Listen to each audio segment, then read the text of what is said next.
तो MP board के class 12 के सभी विद्यार्थी बिल्कुल भी चिंता मत करिए।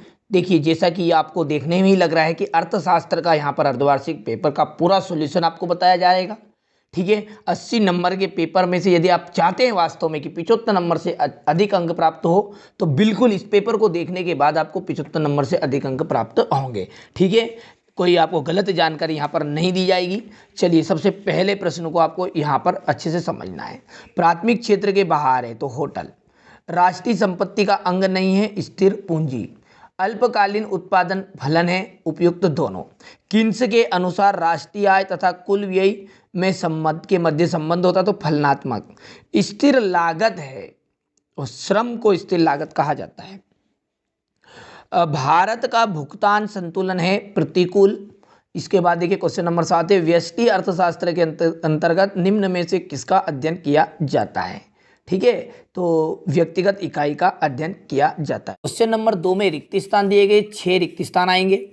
उत्पादन के साधन रिक्त स्थान होते हैं तो 5 होते हैं। राष्ट्रीय आय देश के रिक्त स्थान की सूचक है तो आर्थिक विकास की सूचक है। भारत में राष्ट्रीय आय की गणना का कार्य रिक्त स्थान कहलाता है तो केंद्रीय सांख्यिकी कहलाता है। ठीक है, तो आगे बढ़ते हैं। औसत आगम को ही वस्तु की रिक्त स्थान कहते हैं तो कीमत कहते हैं। सूक्ष्म एवं व्यापक अर्थशास्त्र एक दूसरे के रिक्त स्थान होते हैं तो पूरक होते हैं।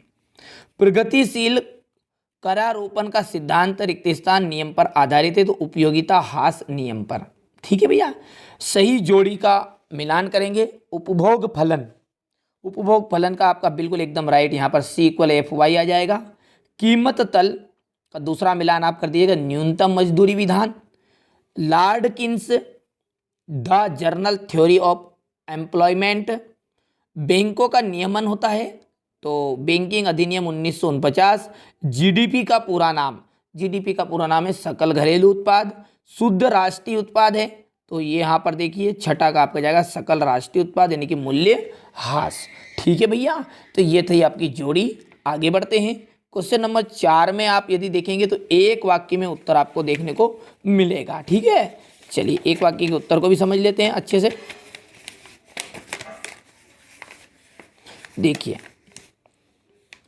यहां पर समझते हैं, व्यष्टि अर्थशास्त्र की का प्रमुख विषय क्या है। कीमत सिद्धांत विश्लेषण। उत्पादन फलन कितने प्रकार का होता है तो 2 प्रकार का होता है।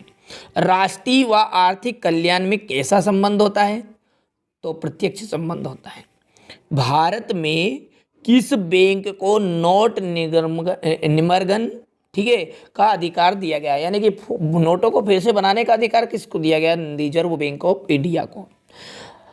विलासिता की वस्तुओं की मांग की लोच किस प्रकार की होती तो अधिकता अत्यधिक लोचदार।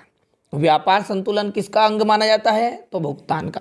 सत्य सत्य की यदि बात करें तो देखिए यहाँ पर स्टॉक परिवर्तन एक प्रवाह है, सत्य है। समाजवाद में केंद्रीय नियोजन अनिवार्य है, ठीक है, सत्य है। बजट का पर भाषण गृह मंत्री द्वारा दिया जाता है, असत्य बात है। बजट पर प्रधानमंत्री के द्वारा दिया जाता है।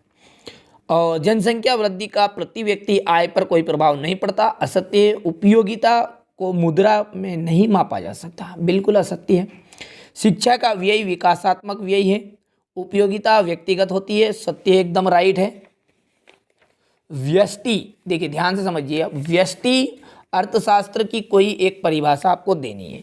स्थिर लागत से क्या आशय है, क्वेश्चन नंबर 7 में 2 नंबर का प्रश्न भी है। प्रशासकीय कीमत किसे कहते हैं, मुद्रा का अर्थ बताइए, इसकी परिभाषा। शुद्ध निर्यात से क्या अर्थ है, आशय है। मुद्रा आपूर्ति क्या है। स्टॉक में परिवर्तन से आप क्या समझते हैं, वस्तु विनिमय की प्रमुख घटनाएं। ये हूबहू पेपर आपका एमपी बोर्ड में अर्थशास्त्र का पेपर आने वाला है, हाफ ईयरली वाला है, अर्धवार्षिक परीक्षा का। अतिरेक मांग की अवस्था कब उत्पन्न होती है, पूर्ण रोजगार का अर्थ स्पष्ट कीजिए, ठीक है। इसके बाद आगे बढ़ते हैं। चलिए इसके बाद है गुणक में रिसाव से क्या से है, प्रभावपूर्ण मांग के महत्व बताने हैं। देखिए थोड़ा सा समय बचाने के लिए आप अब क्या करिए, स्क्रीनशॉट ले लीजिए और अच्छे से कंप्लीट कर लीजिएगा, पढ़िएगा। देखिए इस चैनल का मुख्य उद्देश्य यही है कि आपको अच्छे अंक प्राप्त कराए जाए। और एक महत्वपूर्ण सूचना है, यदि आप वार्षिक पेपर की अच्छी से तैयारी करना चाहते हैं तो यहाँ जो चैनल है आपको एकदम फ्री, कोई आपको 1 रुपये शुल्क नहीं देना है, साथ ही साथ वार्षिक पेपर भी उपलब्ध कराएगा। तो चैनल को सब्सक्राइब जरूर करके रखिएगा, ठीक है। अर्धवार्षिक तो अपनी जगह पर, वार्षिक जरूरी है। यदि उसमें आप अच्छे से नहीं लिखोगे तो आपको की परसेंटेज गिरावट आ जाएगी। तो चैनल को सब्सक्राइब जरूर करिएगा, ठीक है। तो यहाँ पर देखिए, इसके बाद क्वेश्चन नंबर 21, विदेशी विनिमय दर को प्रभावित करने वाले तत्व, सीमांत उपयोगिता का ह्रास, ठीक है।